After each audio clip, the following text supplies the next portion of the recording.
Bonjour, bienvenue sur le plateau de La Voix est libre.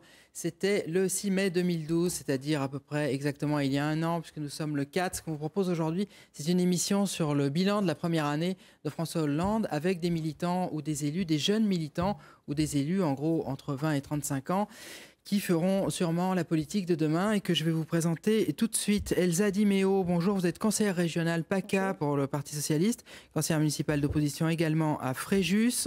Marine Brégnier, responsable des jeunes UMP dans les Alpes-Maritimes et conseillère municipale à la mairie de Nice. Vous êtes la Benjamine de l'équipe de Christian Estrosi. Nadège Bonfils, vous êtes coordinatrice des actions militantes d'Europe Écologie Les Verts sur Nice. David Rachine, conseiller régional PACA pour le Front National et conseiller municipal également d'opposition à Fréjus. Et puis enfin Philippe Pellegrini, vous êtes militant Front de Gauche à Nice. Vous avez été candidat aux récentes cantonales à Nice et vous êtes responsable des questions internationales au Parti communiste des Alpes-Maritimes. Alors je vais vous poser à tous une première question. C'est si vous aviez un mot pour résumer cette année qui vient de se passer, donc entre le 6 mai 2012 et le 6 mai 2013, un mot, une expression, un ressenti, ce serait quoi? Elsa Di Meo. D'abord, je suis ravie d'être là aujourd'hui pour pouvoir justement parler de ces un an qui viennent de s'écouler et pour pouvoir au mieux continuer à expliquer et à faire le travail de conviction. Donc je crois que si je devais résumer en un mot, ce serait vraiment conviction. Marine Brégnier. Pour moi, ça serait décevant, tout simplement, parce que la première année de mandat a révélé quand même pas mal de mensonges de la part du candidat Hollande qui avait promis beaucoup aux Français et qui finalement, aujourd'hui, après un an de mandat, n'a pas fait grand-chose. David Rachline. Impuissance, je crois, puisque on s'attendait à un petit peu de rupture vis-à-vis du gouvernement, en particulier de M. Sarkozy. On s'aperçoit qu'en réalité, il va exactement dans la même direction à tous les niveaux en matière d'immigration, d'insécurité, de modèle économique, etc. Philippe Pellegrini. Moi, je dirais que la première année du gouvernement socialiste, c'est une année gâchée pour le changement, surtout. C'est une année où on aurait pu attendre des signes forts en direction des travailleurs, en direction des privés d'emploi, en direction des gens qui sont aujourd'hui dans la difficulté en France. Et où on attend désespérément ces signes-là. Par contre, les signes en direction du grand patronat, les signes en direction des forces, des puissances... On va y revenir, hein, Philippe Pellegrini. Donc, Nadège Bonfils. On termine par vous. Moi, je dirais difficile. Difficile doublement parce que le contexte actuellement en France est difficile, parce que le contexte en Europe est difficile et parce qu'il y a des points sur la politique du gouvernement, je pense qu'on y reviendra tout à l'heure, sur lesquels on est en désaccord à Europe Écologie Les Verts. Et il y a d'autres avancées qui sont positives, donc difficile et très mitigé. Alors, on va reprendre tout ça un petit peu dans le détail. Souvenez-vous, c'était on va d'abord parler de la méthode du président Hollande. C'était le 2 mai, le débat, le 2 mai 2012, donc le débat entre François Hollande et Nicolas Sarkozy. On avait demandé à chacun quel président il voulait être, et il y avait eu cette expression célèbre de François Hollande qu'on va réécouter. Un président qui ne veut pas être président de tout, chef de tout, et en définitive responsable de rien. Moi, président de la République, je ne serai pas le chef de la majorité. Je ne recevrai pas les parlementaires de la majorité à l'Élysée. Moi, président de la République, je ne traiterai pas mon Premier ministre de collaborateur. Moi, président de la République, je ne participerai pas à des collectes de fonds pour mon propre parti, dans un hôtel parisien. Voilà, alors la question qui se pose, c'est est-ce que, de façon plus générale, et on va essayer de prendre un petit peu de la hauteur, est-ce que la méthode de gouvernance, est-ce que la méthode d'un président de la République peut changer à l'intérieur de la Ve République? On a entendu parler aussi pendant la campagne et depuis pas mal de temps de cette notion de 6e République. Philippe Pellegrini. On le voit malgré la volonté affichée il y a un an, les pratiques ont du mal à changer. Alors ce n'est pas imputable forcément qu'à la personne de François Hollande et à celle des ministres du gouvernement socialiste. C'est aussi inhérent à la Ve République, avec un pouvoir présidentiel très fort. Et on le voit par exemple qu'au moment où Sarkozy était encore président, les sénateurs socialistes ont voté avec nous, alors que nous avions la majorité déjà au Sénat, une loi qui interdisait les licenciements boursiers. Ces mêmes sénateurs, ils n'ont pas changé depuis l'élection présidentielle, aujourd'hui, sur ordre du gouvernement, refusent de voter ce texte. On l'a vu sur l'amnistie sociale, alors que le Sénat également était porteur de ce texte avec les sénateurs socialistes. et du Front de gauche. Aujourd'hui, c'est le gouvernement qui bloque cette amnistie. Donc on voit que cette pratique du pouvoir personnel, cette pratique de l'oligarchie, elle est toujours là. Et en fait, nous avons vraiment besoin de ce changement profond, ce que vous appeliez la 6e République, c'est-à-dire une refondation sociale, démocratique de notre pays, qui permette enfin aux citoyens d'avoir une action sur la politique menée en leur nom. Elsa Di Meo, il y avait eu pas mal d'annonces qui avaient été faites dans ce sens, notamment le fait de dire on ne va pas, comme c'était fait avant sous Nicolas Sarkozy, réagir à l'événement. C'est-à-dire qu'on va se placer dans des projets de moyen terme, de long terme. La réaction à l'événement, on l'a vu aussi plusieurs fois avec François Hollande. Est-ce qu'il n'y a pas une méthode de gouvernance qui est finalement un peu incontournable ? Je crois qu'il y a deux questions dans ce que vous nous posez. Tout d'abord, la question du moi président. Il y a, je crois, de mémoire, et pour l'avoir entendu ces derniers jours beaucoup dans la presse, une quinzaine de positionnements qui avaient été pris par François Hollande au moment de sa fameuse déclaration sur le moi président. Et le moins qu'on puisse dire, c'est qu'en effet, les choses ont changé. En effet, aujourd'hui, on n'a plus le sentiment d'avoir un Premier ministre qui soit un simple collaborateur. En effet, aujourd'hui, l'indépendance de la justice, des fois même de manière compliquée pour tout le monde, est une réalité depuis un certain nombre de mois. Donc je crois que ça, il est important de le noter. Aujourd'hui, on n'a plus une France qui s'oppose à une autre, comme on a pu l'avoir dans un certain nombre de situations sous le mandat précédent de Nicolas Sarkozy. Et ça, déjà, c'est un changement de méthode au sein des institutions telles que vous les décrivez. Deuxième chose, est-ce qu'il n'y aurait pas intérêt à avoir une nouvelle république qui serait en effet une république qui collaborerait plus avec le Parlement, qui serait en effet porteuse d'un certain nombre de valeurs que les uns et les autres, sur ce banc, nous pouvons défendre de 6e République. Bien évidemment, on y aspire quand on est militant du progrès et militant pour une réforme institutionnelle en profondeur. David Rachlin et Marine Brenier, je rappelle que vous êtes là un peu pour discuter entre vous. Hein. Qu'est-ce que vous répondez à cet argument? David Rachlin, d'abord. Non, mais écoutez, nous, ce qu'on constate aujourd'hui, c'est que le président de la République manque cruellement d'ambition pour notre pays. Il manque d'ambition, il manque de vision pour notre pays. Et on s'aperçoit aujourd'hui que entre avoir un président de tout, comme c'était un petit peu le cas par le passé, et c'est critiquable d'ailleurs par certains aspects, et un président de rien, comme c'est le cas aujourd'hui, il devrait y avoir quand même un entre-deux.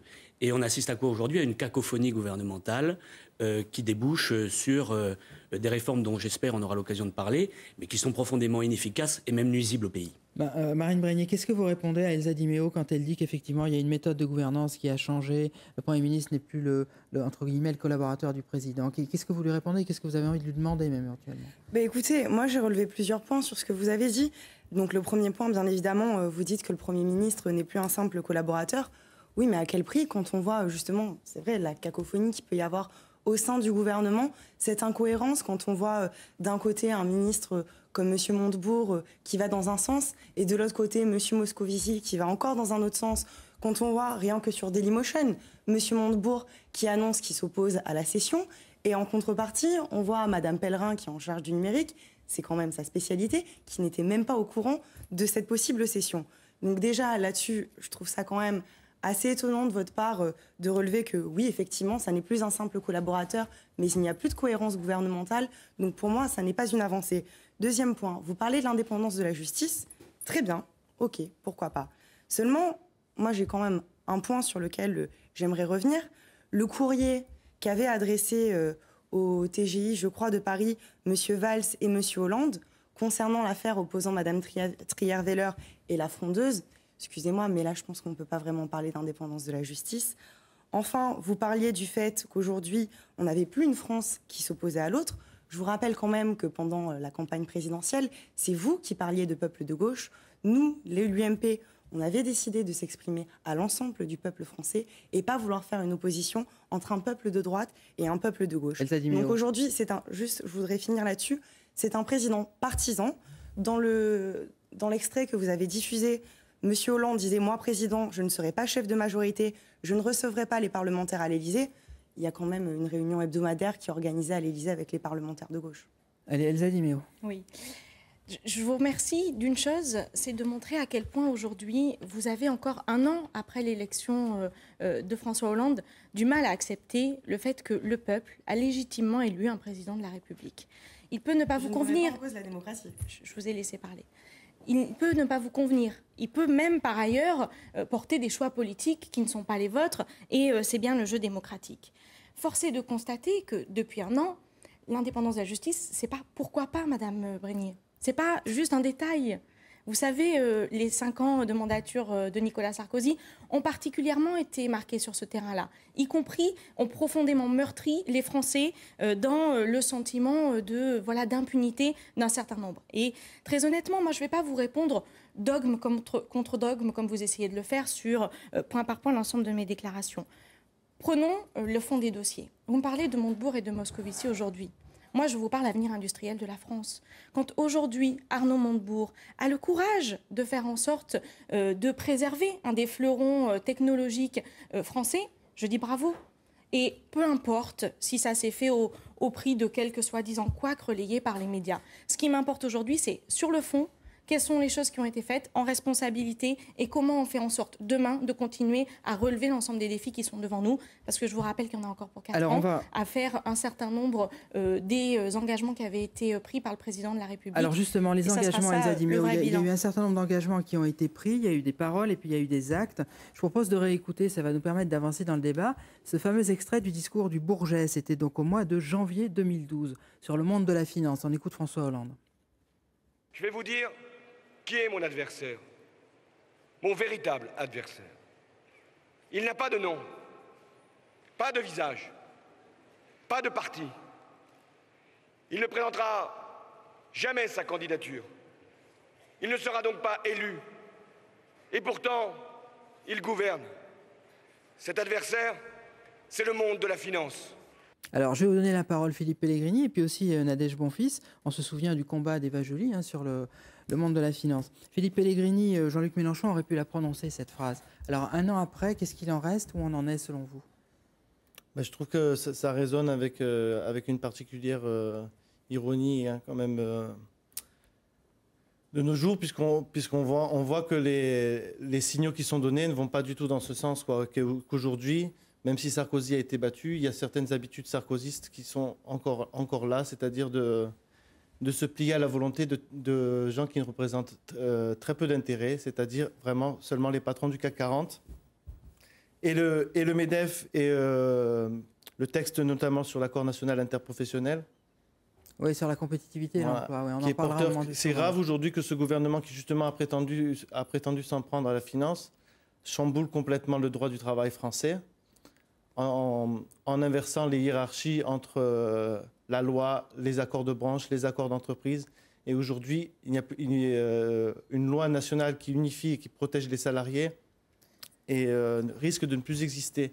C'est déjà un des fondateurs de la pensée du droit du travail, l'amené au 19e siècle, qui disait qu'en matière de droit du travail, c'était la loi la liberté qui opprimait et la loi qui protégeait. Nadège Bonfils, on s'en souvient, donc Eva Joly, son combat contre le monde, elle aussi contre le monde de la finance. Elle le disait. Alors vous, pareil, un an après, qu'est-ce qu'il en reste?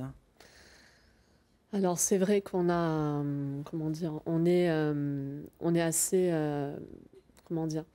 on est assez mitigé au sein du parti par rapport à ça. C'est le propre aussi donc de notre fonctionnement.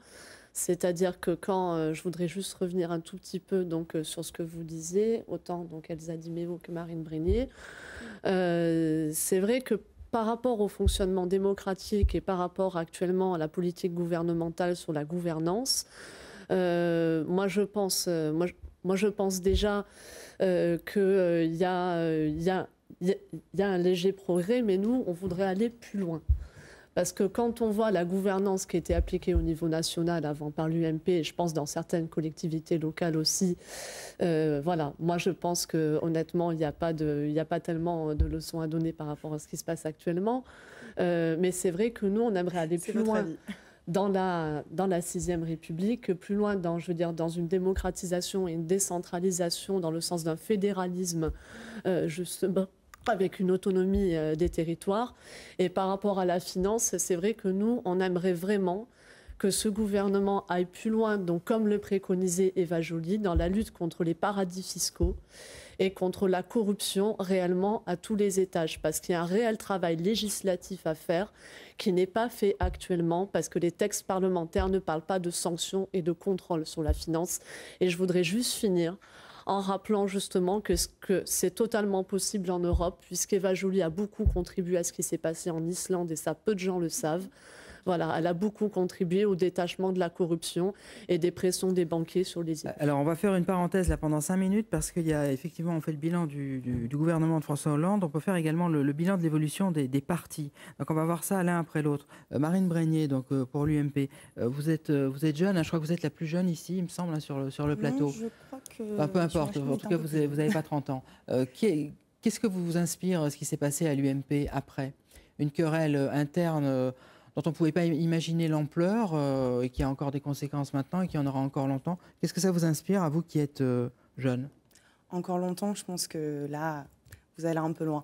Non, effectivement, c'est vrai que ça a été quelque chose de très difficile, hein, surtout dans les Alpes-Maritimes. Moi-même, j'étais sur le bureau de la 5e circonscription, donc j'étais vraiment dans le vif du sujet et j'ai pu voir les conflits éclater. Effectivement, ça a été quelque chose de difficile. Aujourd'hui, il y a des séquelles qui sont réelles et on fait un véritable travail, que ce soit au niveau local ou au niveau national, pour pouvoir reconstruire notre parti politique. On nous a parlé d'un revote.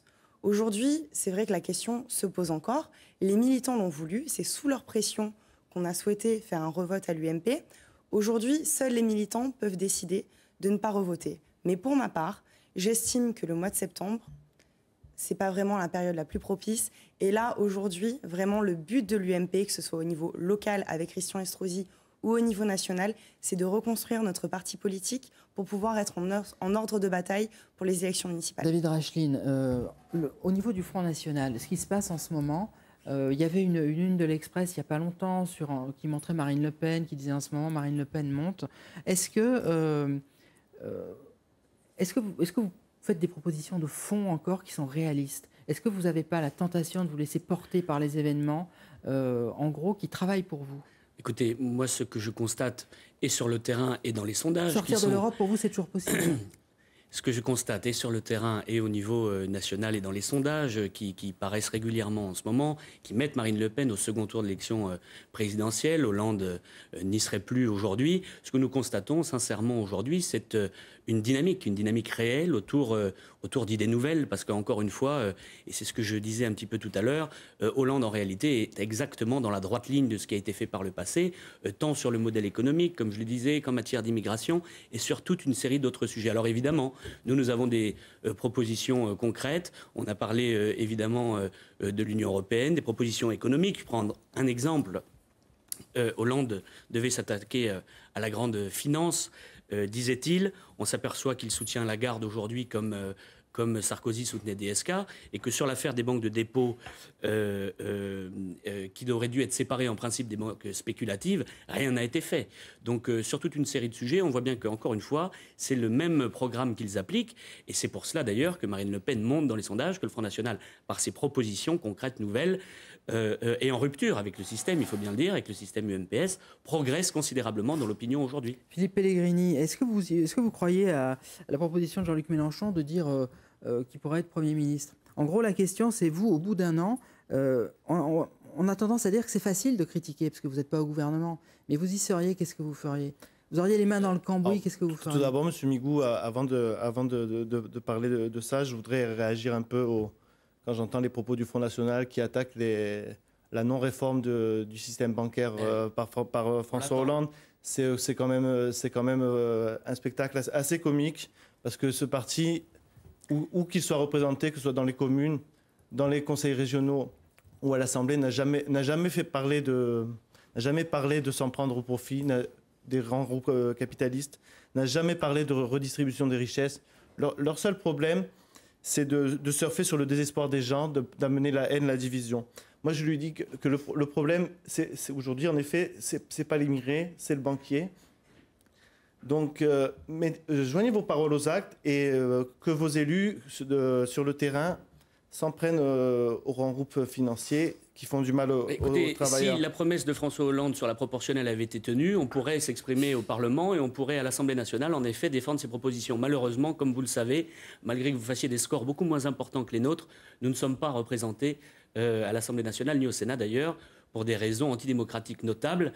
J'espère d'ailleurs que vous pourrez commencer pour essayer de faire en sorte qu'on puisse justement aborder ces sujets-là ensemble. Vous avez déjà des élus à la région, à l'Assemblée nationale, on pourrait aborder ces sujets-là ensemble, côte à côte, même pourquoi pas, à l'Assemblée nationale.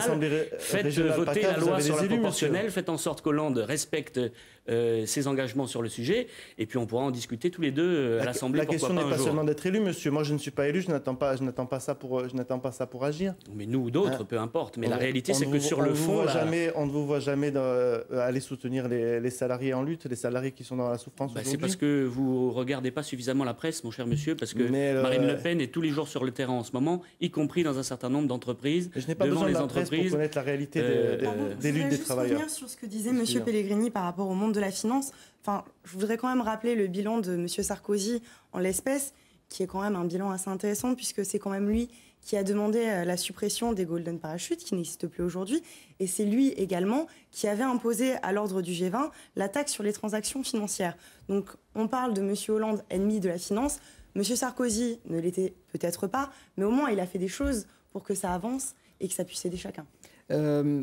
Nadège Bonfils, après on donne la parole à Elsa Di Meo. On termine un petit peu ce bilan partie par partie qu'on avait commencé.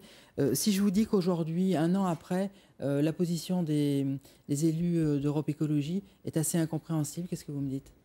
Vous êtes où ? Vous êtes dedans ? Vous êtes dehors ? Vous soutenez pas ? On ne comprend plus très bien.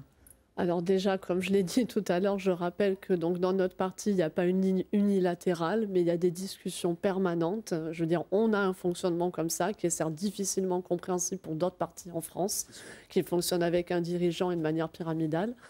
Mais nous avons effectivement 2 ministres au gouvernement, mais 2 ministres qui ont des prises de position assez fortes, qui leur sont parfois reprochées. Moi, je pense notamment aux positions de Madame Cécile Duflot, qui avance quand même sur son travail sur le logement et sur l'aménagement du territoire. Pas autant qu'elle le voudrait, mais elle arrive quand même à avancer. Je pense que c'est ça qui est important. Je pense aussi au travail de nos groupes parlementaires, au travail de nos députés, notamment sur des propositions de loi qui sont parfois un peu malmenées, mais donc pour l'instant, vous êtes il y a bien un aboutissement. Vous êtes bien à l'intérieur du gouvernement pour l'instant. On est en questionnement. Il y a des gens comme Jean-Vincent Placé qui sont extrêmement critiques. C'est-à-dire qu'actuellement, justement, on est en questionnement.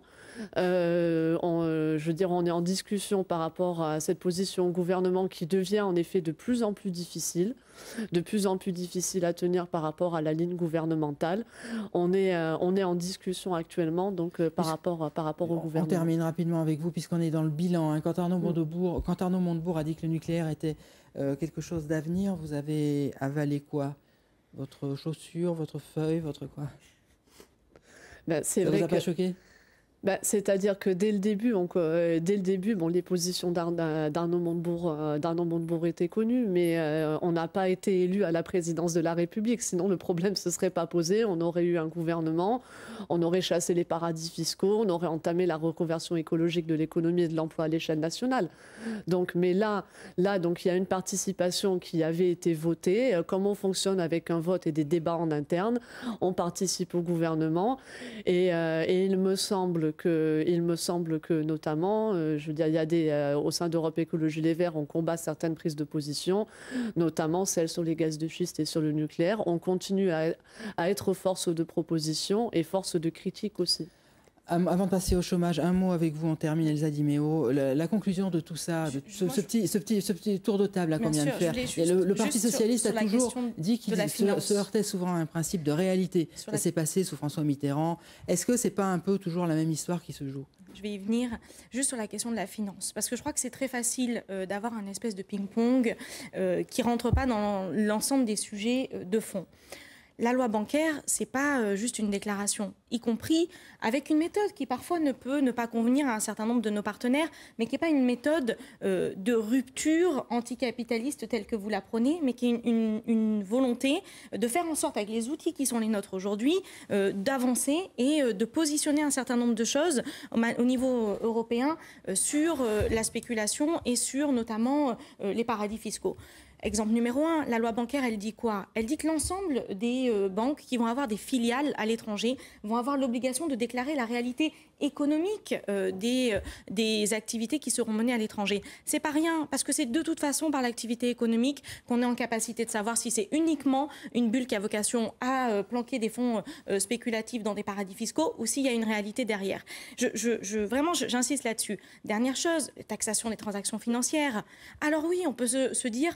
Quand même, on aurait préféré que ce soit à plus de 11 pays au niveau européen. Moi, j'aurais préféré que le taux d'imposition soit plus important.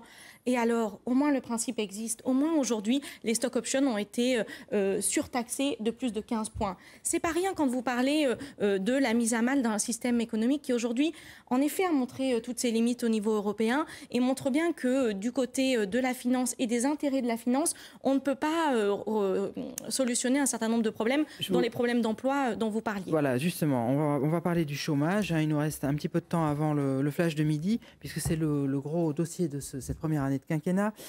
Je vous propose de regarder un sujet qui a été fait au mois de mars, donc qui est un petit peu daté, mais on l'a repris exprès parce qu'il y avait vraiment une réaffirmation solennelle des objectifs du gouvernement en matière de chômage. C'est un sujet de Béatrice Gelot.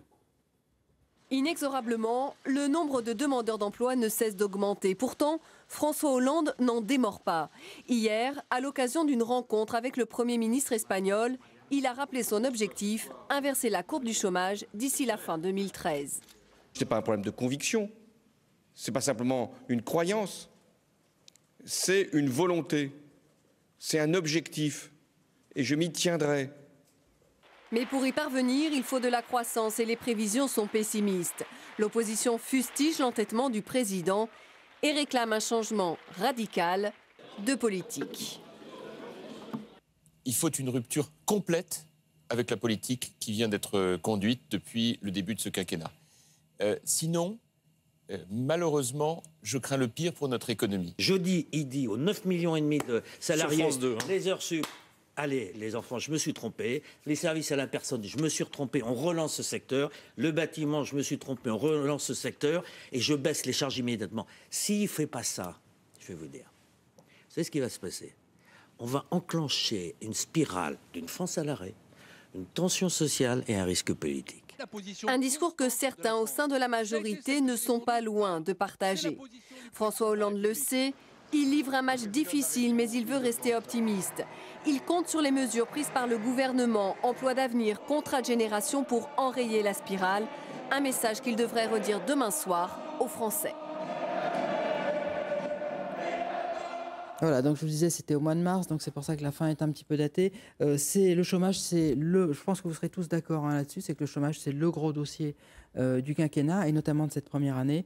Marine Brenier, est-ce que vous avez l'impression que la droite aurait fait mieux, ou est-ce qu'il y a des contingences économiques internationales qui font que la lutte contre le chômage est une lutte quasi impossible en ce moment? Bon, effectivement, il faut bien reconnaître à M. Hollande une chose, c'est qu'il y a une crise. Bon, la crise, elle ne s'est pas déclenchée au moment de son entrée en fonction à la présidence de la République, comme il a bien voulu le faire croire aux Français. Ça faisait déjà un moment que la crise était installée en France. Je vais juste rappeler quelques chiffres. En mai 2007, on était à 8,1% de chômeurs en France, ce qui représentait 250 millions de chômeurs. En mai 2012, on passe à 9,8%, il y a la crise.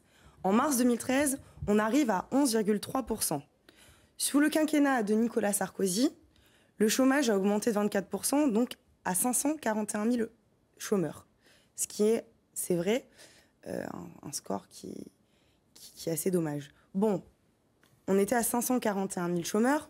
Aujourd'hui, après un an de mandat Hollande, on arrive à atteindre des taux records de chômage. Alors il faut se poser les bonnes questions. Pourquoi est-ce qu'en Allemagne, ils ne sont pas dans la même situation? C'est simple, parce qu'en Allemagne, au moment où il fallait poser les réformes structurelles, il y avait des socialistes normaux qui ont accepté de voter ces réformes En France, ça n'a pas été le cas. On en arrive à cette situation de crise qui est bien dommage. Et également, donc, on voyait sur l'extrait que vous avez diffusé, Jean-Louis Borloo qui parlait des heures sup.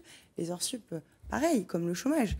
C'est vraiment quelque chose qui a causé beaucoup de préjudice aux Français. Il faut savoir que les heures supplémentaires, en 2010, concernaient 9,5 millions de salariés, 40% des actifs, 700 millions d'heures supplémentaires également donc en 2010, et ça représentait quand même 500 € par an en moyenne pour les Français. Je vous coupe, Marine Brenier, parce qu'il faut que tout le monde parle. Je voudrais qu'on poursuive avec vous, on a compris le message de Marine Brenier, je voudrais qu'on poursuive avec vous, Philippe Pellegrini. Est-ce que c'est, au niveau du front de gauche, le principal point d'achoppement avec le Parti socialiste, c'est-à-dire l'orientation vers quelque chose qu'on peut appeler de social-démocrate, plutôt que vers la gauche de la gauche?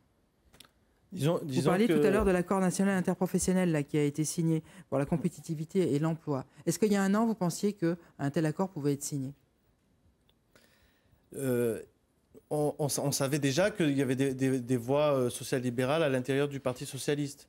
Le fait est que les questions que nous posons aujourd'hui... Pourquoi vous les avez soutenues? Nous n'avons pas soutenu ces voix-là. Nous avons soutenu la victoire du Parti socialiste parce qu'il fallait en finir avec Nicolas Sarkozy et sa politique de destruction sociale, teintée de xénophobie. Pour faire la même chose.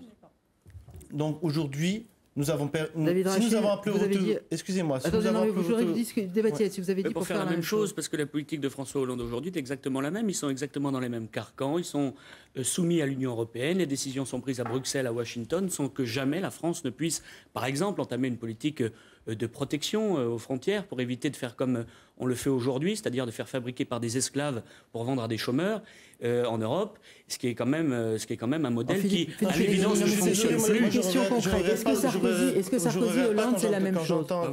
Est-ce que Sarkozy et Hollande, c'est la même chose? D'avoir permis la défaite de Nicolas Sarkozy, donc c'est pas la même chose. C'était un préalable nécessaire. Aujourd'hui, nous, le Parti communiste, nous, Front de gauche, et nous ne sommes pas seuls, on pense que le compte n'y est pas. On pense qu'il faut d'autres moyens, qu'il faut une autre volonté politique, et de plus en plus de gens à l'intérieur du Parti socialiste, chez Europe Écologie, nous rejoignent pour poser les questions d'une autre politique, d'une autre majorité peut-être. C'est pour ça que nous appelons demain le 5 mai, parce que non seulement c'est l'anniversaire de... Oui, il y a une manif demain, un appel à l'élection de Hollande, mais c'est aussi le 5 mai qu'avait été à l'époque convoqué les États généraux et le début d'un processus révolutionnaire en France. Il ne faut pas oublier que la France est un pays qui historiquement a toujours été à la tête du progrès en Europe. Donc on veut donner ce souffle à la gauche et lui donner les moyens de changer la vie de faire des gens. des réponses assez courtes parce qu'il y a d'autres thèmes qu'il faut qu'on aborde. Nadège Bonfils, vous aviez beaucoup parlé pendant la campagne alors croissance, je ne sais pas si c'est vraiment le mot, mais d'emploi en tout cas vert lié au développement durable. Question, là aussi vous faites une réponse courte, est-ce que le compte y est? Alors, je vais d'abord, donc avant d'aborder justement ce qu'on appelle en effet la reconversion écologique de l'emploi et de l'économie, qui est un des axes centraux de notre combat aussi, je voudrais dire simplement que le précédent gouvernement, à l'époque, donc l'INSEE, moi, il y a quelque chose qui m'a marqué parce que je travaille beaucoup avec les chômeurs et précaires, l'INSEE n'avait pas voulu publier les statistiques parce qu'il dénonçait les radiations abusives au sein de Pôle emploi. Et le gouvernement n'avait pas levé le petit doigt face aux suicides en nombre à Orange, France Télécom et à la Poste. Je rappelle qu'à Saint-Laurent-du-Var, il y a eu 3 suicides quand même à la Poste. Et le bilan, là, un an après, voilà, au niveau des emplois dans le développement durable? Voilà, pour nous ça ne va clairement pas assez loin, parce que pour nous, en fait, on l'avoue, il n'y a pas de solution miracle.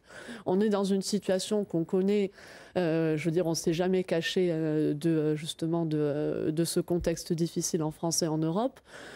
Pour nous, il n'y a pas de solution miracle, mais ce qu'on appelle la reconversion écologique de l'emploi et de l'économie, c'est relocaliser les emplois. C'est-à-dire qu'on a des ressources, vous me laissez terminer, on a des ressources donc au niveau local et régional en termes de circuits courts, en termes d'agriculture, en termes d'économie circulaire par la gestion des déchets. Ça, ce sont des sources d'emplois non délocalisables. Je le précise bien parce que les terres agricoles, on ne les envoie pas en Chine, par exemple. Voilà. Et vous êtes opposé à l'éco-vallée? Tout à fait, puisque les emplois du Grand Stade sont des emplois sous-traités. Et d'ailleurs, il y a eu des rumeurs d'accidents au Grand Stade. Je crois que vous avez dû lire France Football, puisque Vinci a appelé la direction du journal. Je vous parle d'Ecovalé, là. Enfin, voilà, c'est des emplois verts quand même. Tout à fait. Non, le Grand Stade, ce sont des emplois sous-traités. Je ne vous parle pas du Grand Stade, je parle d'Ecovalé dans son ensemble. Moi, je vous parle des emplois du chantier. C'est-à-dire qu'avant de mettre en fonction des infrastructures, il faut quand même que des gens construisent des infrastructures. Et actuellement, on le voit dans tous les plans, c'est de la surface planchée. Donc la surface planchée, ce ne sont pas les constructions en dur. C'est pas un débat sur l'Ecovalé. Voilà, tout à fait. Elsa Di Meo, je voudrais que vous répondiez, et vous débattez éventuellement 2 minutes. Qu'est-ce que vous répondez à David Rachin Il y a beaucoup de choses que l'UMP et le PS, c'est la même chose. J'ai toujours le plaisir à la fin de pouvoir répondre. Je voudrais juste revenir sur les chiffres qui ont été donnés. Parce que moi, je suis frappée par cette utilisation aujourd'hui uniquement statistique de situations qui sont quand même particulièrement dramatiques. On le vit tous les jours sur le terrain, dans les différentes responsabilités qu'on occupe, des gens qui viennent nous voir et qui ne savent plus où se situer entre la précarité toujours croissante dans laquelle ils sont, la difficulté qu'ils ont à boucler les fins de mois et ce discours qu'on a pu entendre pendant longtemps. Et là aussi, je parle de changement de référentiel global qui a eu besoin d'avoir ces derniers mois, où ils étaient soi-disant traités d'assistés. Donc, je veux dire, c'est important de reprendre les choses et de les repositionner. Je suis ravie aujourd'hui que l'UMP considère que le chômage, c'est un problème important, structurel, et pas uniquement de gens qui ne voudraient pas travailler. Je suis ravie qu'ils se disent prêts à ouvrir ce chantier pleinement. D'ailleurs, tellement, j'en suis ravie, je ne doute pas qu'on va avoir le plaisir, dans quelques mois, de signer un certain nombre d'emplois d'avenir dans l'ensemble des collectivités territoriales de droite, dirigées par c'est pas ça concrètement qui va pouvoir aider à endiguer le chômage. Soyons honnêtes. Dites-le aux jeunes qui en bénéficient et qui aujourd'hui, à court terme, effectivement, qui aujourd'hui, au lieu d'être sans activité, peuvent bénéficier d'une formation. Dites-le à l'ensemble des partenaires sociaux qui sont convaincus que la seule chose qui nous permettra demain de lutter contre le chômage, c'est de la qualification de haut niveau. Oui, de la qualification, mais c'est pas par l'emploi à venir qu'on peut y arriver. Il y a d'autres moyens. La formation professionnelle. Vous nous avez montré les années précédentes quels moyens vous mettiez en œuvre et les résultats. Justement, Nadine Morano a fait un effort là-dessus sur l'apprentissage. La question principale, c'est de faire en sorte, je finis là-dessus, à l'argument qui consiste à dire que... J'y viens. C'est bien justement de se saisir des outils et non pas d'être dans une politique purement dogmatique comme le sont un certain nombre de responsables locaux qui fait qu'ils ne se saisissent pas d'outils qui sont à disposition et qui, rappelons-le, sont quand même très peu coûteux pour l'ensemble des collectivités et qui par contre sont un vrai pari d'avenir. David Rachin, Elsa Di Meo va vous répondre. D'ailleurs, qu'est-ce que vous entendiez tout à l'heure lorsque vous vouliez dire que l'UMP et le PS avaient la même politique en matière de chômage? Parce que je vous le disais, ils sont soumis au même dogme. Je prends un seul exemple.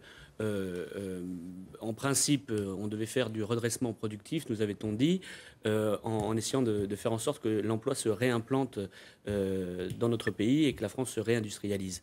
Aujourd'hui, l'échec est patent parce que, encore une fois, on n'est pas en mesure de mettre des protections qui permettraient, et d'ailleurs c'est tout à fait en phase avec l'écologie, puisque aujourd'hui les écologistes nous expliquent qu'ils veulent faire en sorte davantage d'écologie, de préserver nos territoires, tout en soutenant des politiques libérales qui conduisent les entreprises à se délocaliser, à les fabriquer en Chine, pour ensuite faire venir des produits à vendre en France et pour ensuite retraiter les déchets encore plus loin. Cette politique est particulièrement... de telles choses. Excusez-moi. Vous avez des preuves comme quoi nos élus ont signé de telles choses? Mais ils n'ont rien signé. Vous êtes avec Hollande en train de soutenir des politiques libérales qui conduisent nos entreprises à partir. Ça, vous l'avez constaté quand même. Le nombre de chômeurs, les entreprises qui s'en vont, ça, vous le voyez bien. Vous et notre ministre à l'égalité des territoires. Alors, une fois que vous avez constaté ça, votre rôle, ça devrait être... justement le soutien des emplois dans l'agriculture. Votre rôle, ça devrait être de faire en sorte de réimplanter les entreprises dans notre pays. Et c'est compatible, je vous le disais à l'instant, et j'espérais qu'on soit d'accord là-dessus, avec l'idée selon laquelle, avec l'idée de la défense de l'environnement. Car encore une fois, produire très loin et retraiter les déchets très très loin, ça produit évidemment de la pollution. C'est pour ça qu'il faut de l'emploi et de l'entreprise ici, en France. On a la possibilité. Mais ça, sans le protectionnisme, c'est impossible. Allez-y. De s'exprimer. Je crois que ça a été dit d'ailleurs par plusieurs d'entre nous, on est quand même face à une crise qui est relativement exceptionnelle ou qui du moins prend une ampleur telle que nous l'avons connue uniquement dans les années 20 en France. Donc il est quand même important de le rappeler et de rappeler que, alors j'en suis navrée, mais les 10 ans de droite ont laissé notre pays dans une courbe sur la question du chômage qui est quand même une courbe qui n'allait pas en s'améliorant quelles que soient les illusions. Sarkozy, la faute à Madame Merkel et bientôt ce sera la faute à à qui? Certainement pas aux socialistes.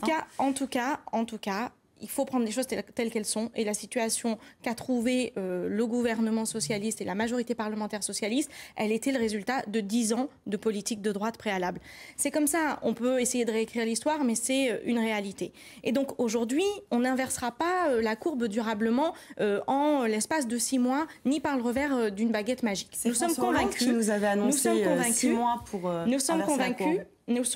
Non, il a annoncé, madame, jusqu'à 2013. Et donc, j'attends, en effet, 2013 pour voir un certain nombre d'évolutions sur la courbe de chômage et pour pouvoir faire un vrai bilan. Par contre, force est de constater qu'un certain nombre de mesures ont été mises en place. Et je ne doute pas que l'injection de près de 150 000 emplois publics, tels que sont les emplois d'avenir, je ne doute pas que le dispositif des contrats de génération, qui vont permettre, y compris de faire jouer la solidarité intergénérationnelle, permettront de commencer à influer durablement la situation. Mais où je rejoins ce qui a été dit tout à l'heure, c'est que la question, et je crois que c'était dans votre reportage, la question de la croissance, elle est fondamentale. Aujourd'hui, à force d'avoir du pessimisme ambiant et de dire aux gens arrêtez de consommer parce que demain la crise va être pire, ou de se laisser complètement imposer un certain nombre de règles. Donc du coup, il faut un peu plus de volontarisme. Il faut là, mais il ne reste que 3 minutes. Je voudrais à chacun vous poser une question. Ça va laisser très peu de temps à chacun sur la moralisation de la vie politique. Qu'est-ce que vous pensez de cet aspect-là?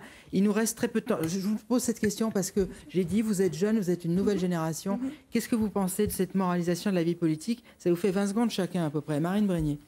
Sur la moralisation de la vie politique, effectivement, il fallait peut-être faire quelque chose depuis un moment. C'est bien dommage d'avoir attendu l'affaire Cahuzac pour se saisir de ce problème. Maintenant, si toutes les questions qui ont été de publication de patrimoine, personnellement, je ne pense pas que c'est vraiment comme ça qu'on va faire redonner confiance aux Français envers leurs élus. David Rachlin. Oui, tout le monde rigole. Voilà, Hérault est un repris de justice. Monsieur Désir, pareil, condamné pour emploi fictif. Il y a juste quelques noms à citer. Cucheda, Dallongeville, Guérini, Andrieux. Tous ces gens-là appartiennent à la majorité, en tout cas au mouvement socialiste. Et donc, ils n'ont aucun crédit et n'apporteront rien en la matière. C'est une évidence absolue. Les faits le démontrent clairement. Le Front National n'est pas touché par ce problème de moralisation? Non, absolument de politique. Pas. Absolument Pardon, excusez-moi. Alors là, franchement, je suis désolée. Si vous voulez, j'ai aussi la liste des gens de l'UMP. Non, mais attendez, surtout dans la région, parce que alors là, justement, dans la région, ils sont nombreux. Justement, on va en parler Monsieur dans la Brun, région. par exemple. Quand même, non, mais Monsieur juste, Brun, par excusez-moi, exemple, je voudrais juste intervenir là-dessus. Quand même, en ce moment, on entend beaucoup Marine Le Pen. Le Pen nous parlait, des élections municipales. Mais je voudrais juste rappeler quelque chose. 4 villes dans notre région ont été gérées par le Front National. Vitrolles, 3 mises en examen d'élus Front National. Toulon, recel de preuves. Et Orange, prise illégale dans ces régions. Je veux que les autres... Rapidement, très rapidement. Mais enfin...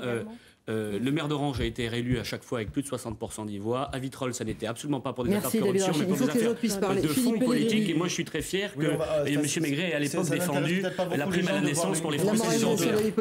La compétition de la corruption entre les élus Front National et les élus UMP. Bon, c'est leur compétition. Vous réglerez en compétition avec l'UMP. Nous, on n'a rien à voir avec cette compétition. Dites-moi très vite. La moralisation de la vie politique. Ce que je peux vous dire, c'est qu'aujourd'hui, ce qui a été décrété sur la moralisation politique, c'est notoirement insuffisant.